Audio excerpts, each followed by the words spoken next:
sought information for a living. That is to say that ever since he returned from Korea, after having served with the armed forces, he had been working as a private investigator in Montreal. William Hamilton, a rich industrialist, had gotten in touch with him regarding a simple vandalism issue. Nothing to write home about. Not worth hiring a private eye either, just so he can drive for hours on rough roads. But that's how it had always been. The client pays, Carl gets it done.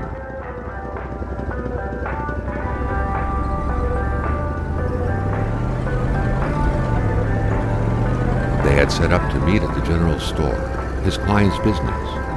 Well, actually, the entire village had William Hamilton's name written all over it.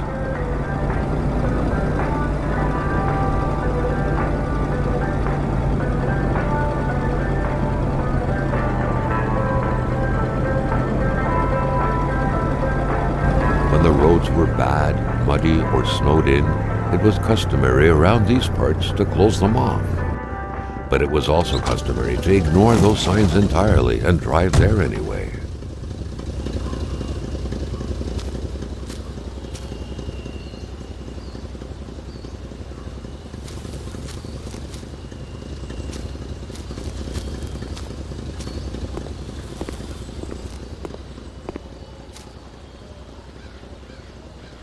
Carl was meeting his client in a store near this area. He was on the right track.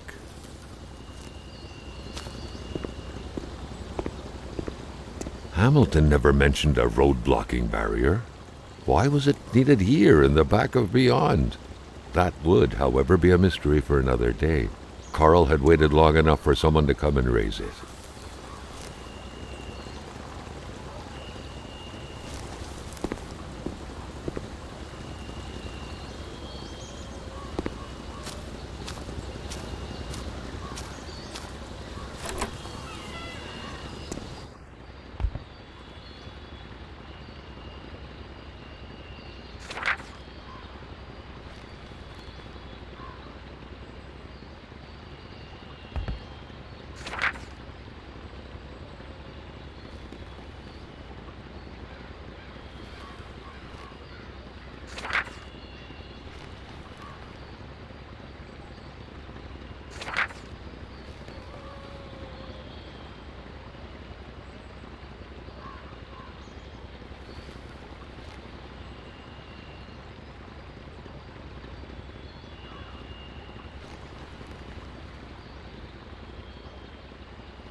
Hamilton no doubt knew who managed the barrier. Carl wanted to give him a call, but that would have been too easy though, as sure enough the line was acting up.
still not a soul in sight. There was no point in waiting any longer. Carl had to figure this one out by himself.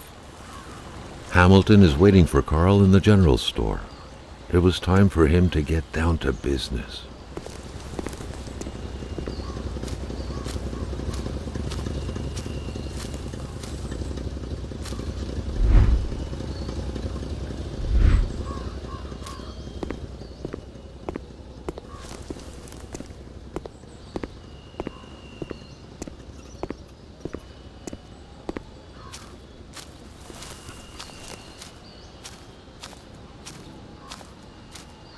Never in his life had Carl thought he would one day drive further north than Chibougamau.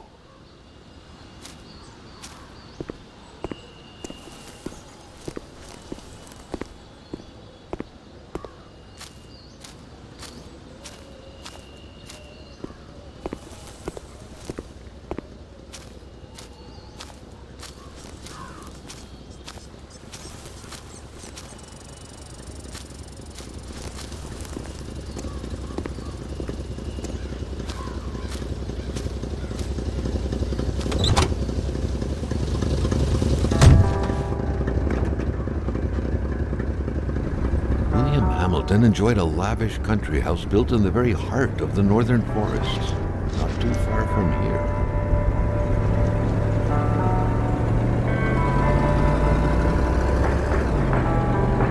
The local populace was divided when it came to the affluent man. Some saw a wealthy philanthropist dedicated to improving the region's economy. Others an aging Englishman who would do anything to further his fortunes. And those ones hated him enough to go on about scheming against him.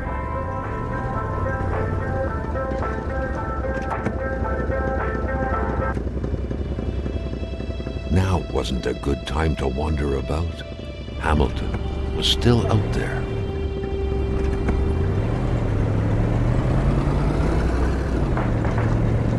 Hamilton had recently acquired a few local businesses, but the last straw was the reopening of a mine, which gave rise to a wave of protests and threats from the Cree people. Given these circumstances, Carl reckoned that a good number of people must be feeling compelled to oppose Hamilton in one way or another. So far, only the industrialist's house had been a target, but soon enough, Carl thought, the target would become the man himself.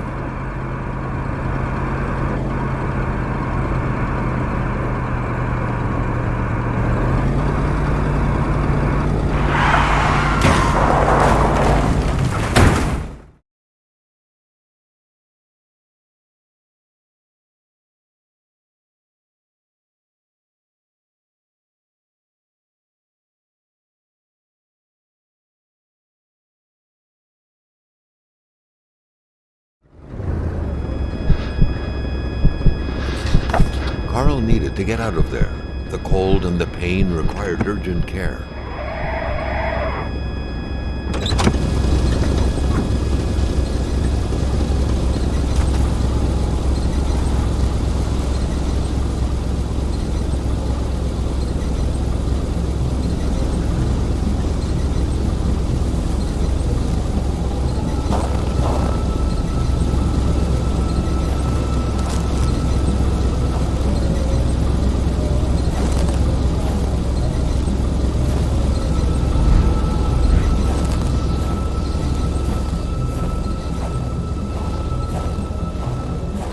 Scratches did not stop Carl. His mother would be so proud. The driver had taken off. It was still best to check it out and leave nothing to chance. Carl needed help.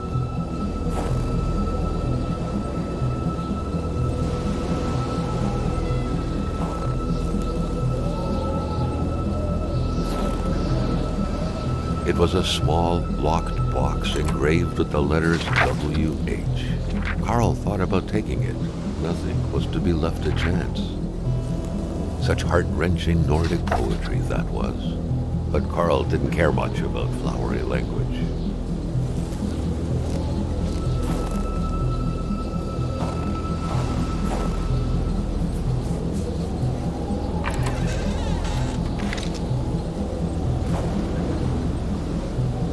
Carl, ever diligent in his work, always carried his log on him, in which he scribbled down thoughts and leads alike during the course of his investigations.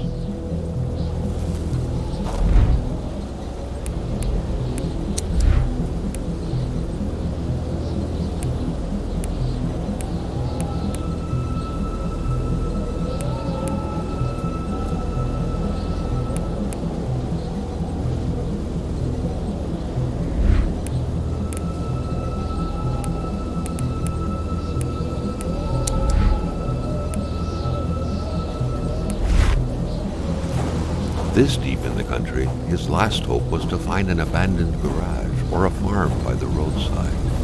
His life depended on it.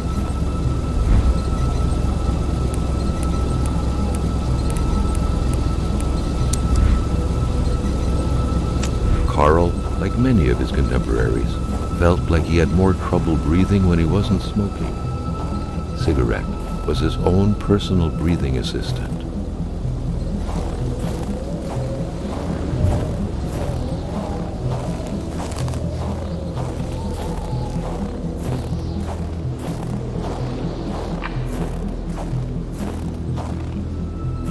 Carl wondered how long he would have to endure this skin-stinging cold.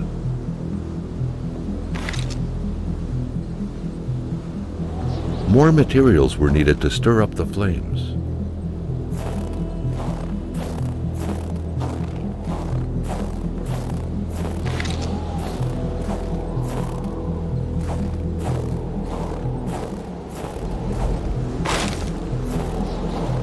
Cold turned into pain. Carl needed to find someplace warm.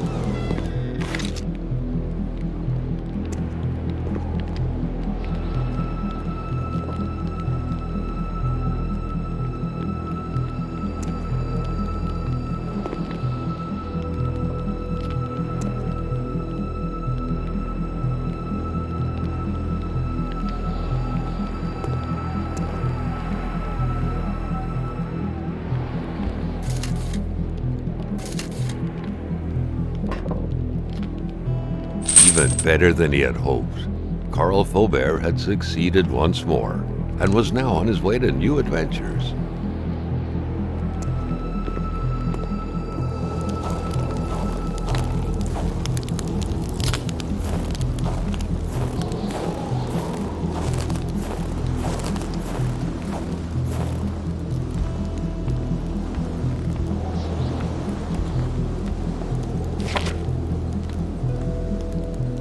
The Polaroid, Carl's long-standing and faithful ally, had seen its share of husbands caught red-handed cheating. There's always something out there waiting to be snapped away.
Carl's military training had made him a very punctual man. Being late to his meeting with Hamilton was out of the question.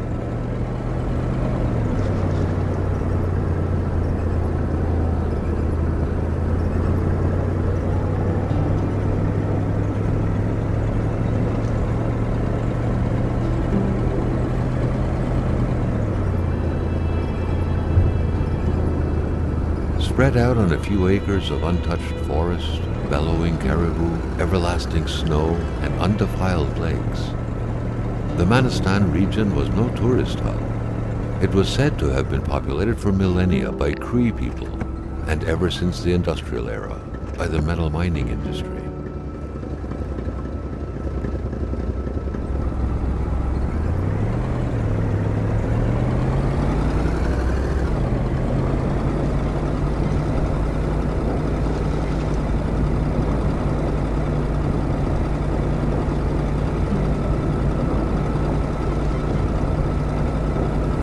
Was running on fumes. Good thing that the general store was close by.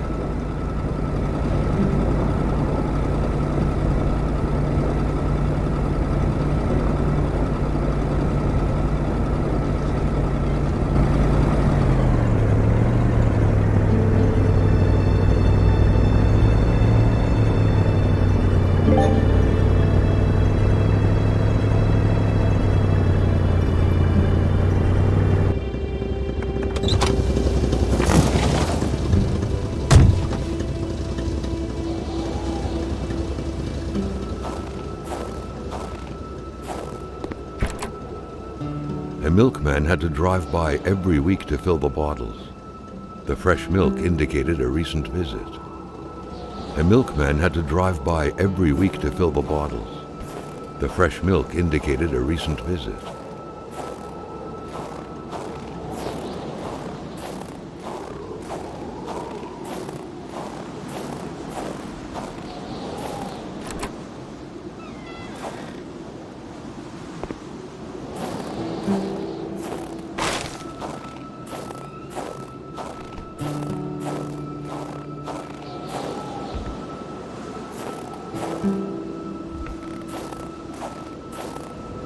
Carl was used to strange phenomena, but a chunk of ice like this, as if an iceberg came out of the ground, that was a first.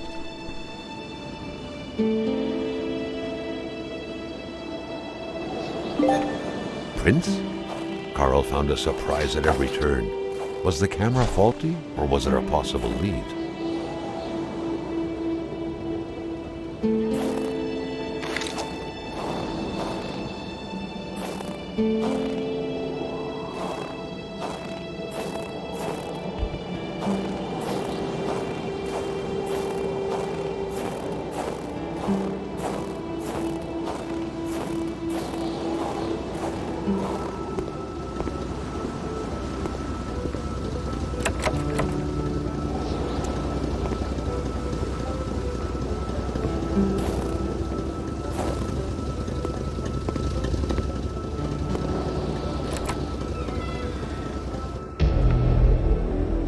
Carl had no trouble recognizing his employer.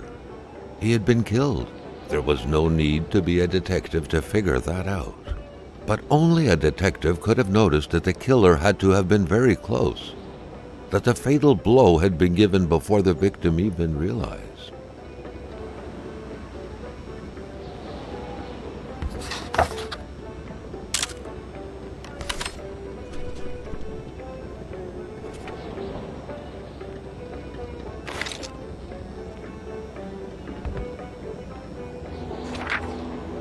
What could be inside that envelope? Carl was taken aback. He knew this address. It was said to be the address of the P.O. box for the Canadian Secret Service.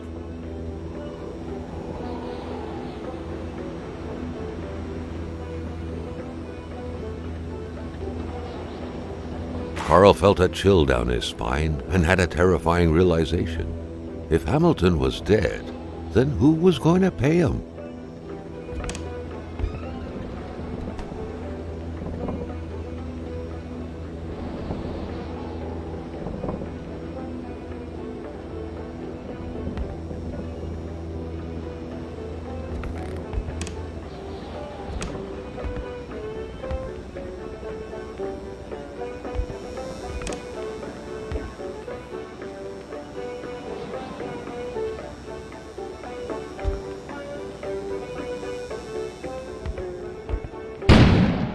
an explosion suddenly occurred outside.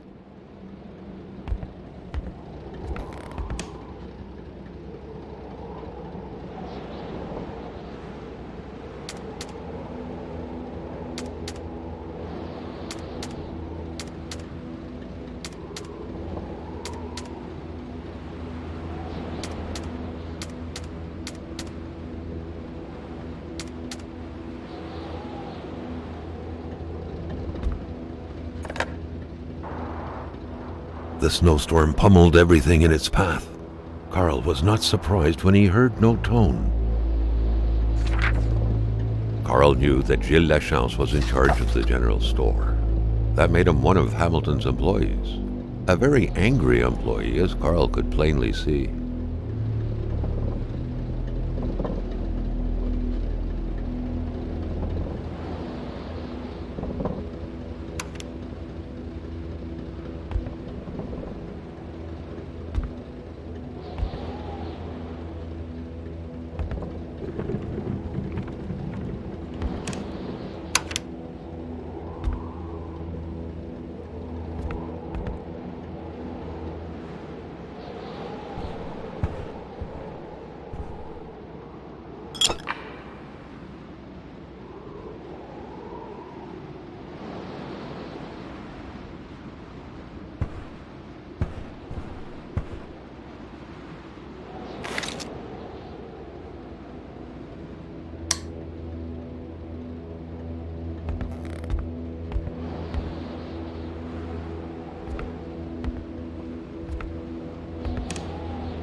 Jumping from that height was akin to tempting death.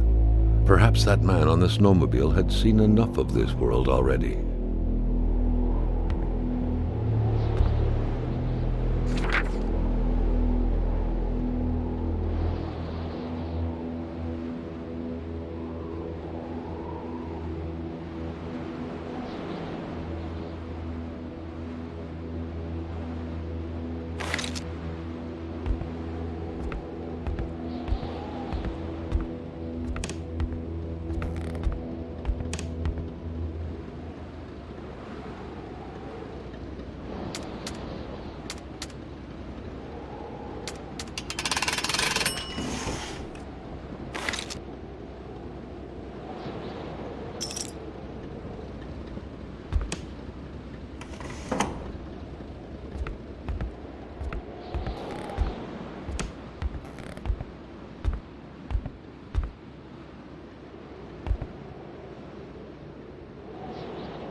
The note explained that the garage and the store couldn't be supplied with electricity at the same time.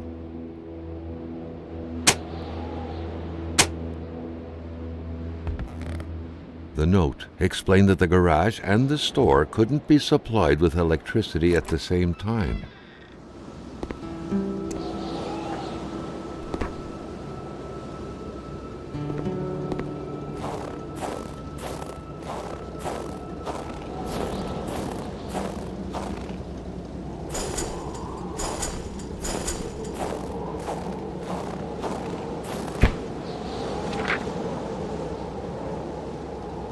Hate was in the air. Seems like some villagers barely tolerated each other.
Something fell to the bottom of the box.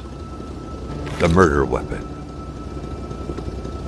What was that doing there, Carl wondered. Hamilton must have been determined to keep some information secret to post this key. Shame he got unlucky. Everything made sense now. Poor Hamilton's denunciation was interrupted, and he figured it would be best to lock everything up and send the key to his correspondent, who would receive the box later on. Clever, but not enough. That's what happens to ordinary people playing spy.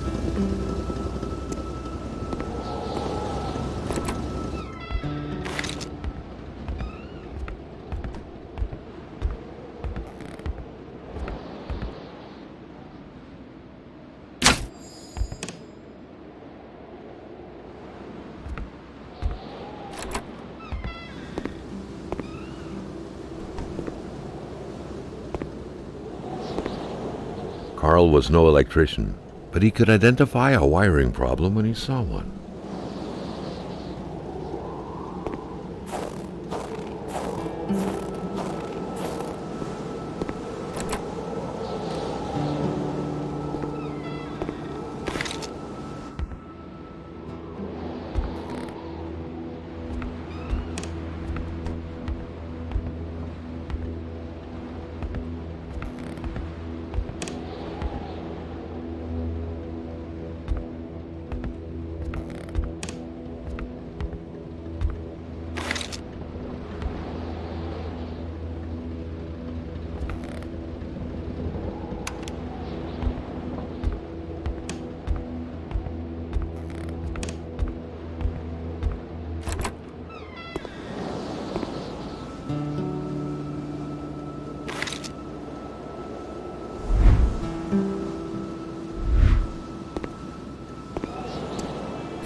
Carl felt that the store and its surroundings still held their secrets, and he didn't like to miss out.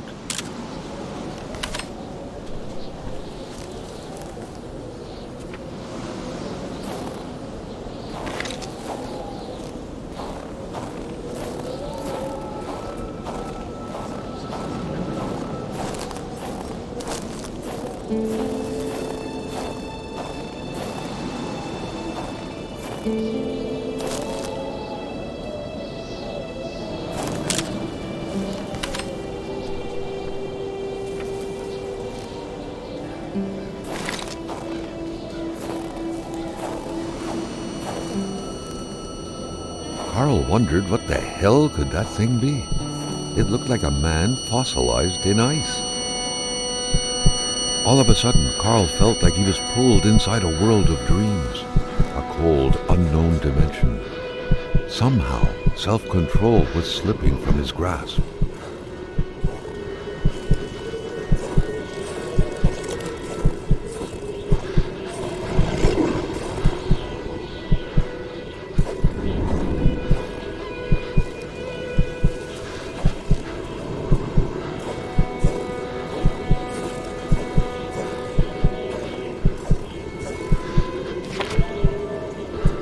To all appearances, this was a hunting log. Better yet, a war diary.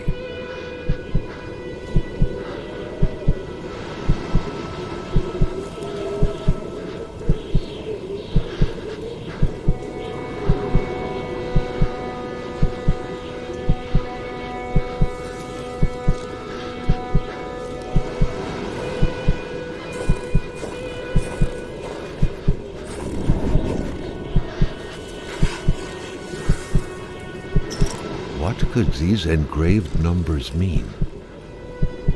A fresh path suddenly appeared before Carl.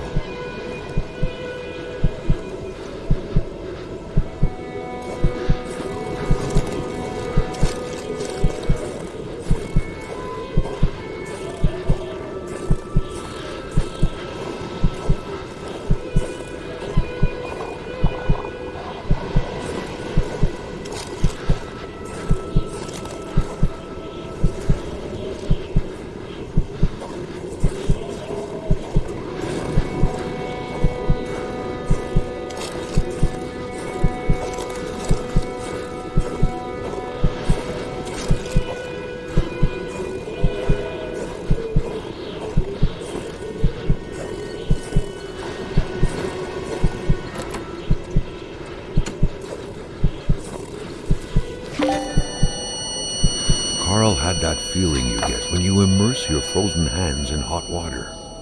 What happened? Now at least he knew who the unfortunate man petrified in ice was. GILLES, the general store's manager himself.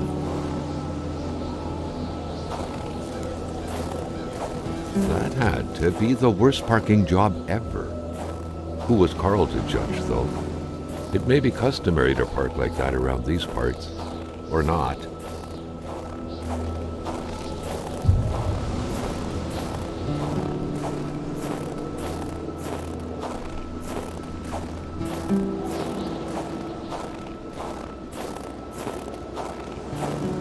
It was so cold. Already Carl did not feel his toes anymore.